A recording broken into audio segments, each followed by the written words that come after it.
اب وضو میں ہمیں پتہ ہے نا کہ ناک کو بھی صاف کرنے کا حکم ہے،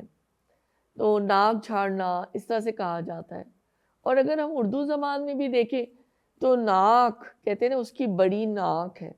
ناک کو بڑا ایک پرائیڈ کا یا فخر و غرور کا سمبل سمجھا جاتا ہے، ناک کو عزت کا نشان بھی سمجھا جاتا ہے۔ ہر ایک کو اپنی ناک کی بڑی فکر رہتی ہے، اس ناک کی خاطر کتنے گناہ بھی کر دیے جاتے ہیں۔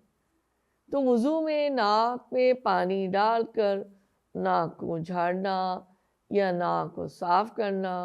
ہم یہ تصور کریں کہ برے ماحول کے اثرات سے خود کو پاک کر لیتے ہیں،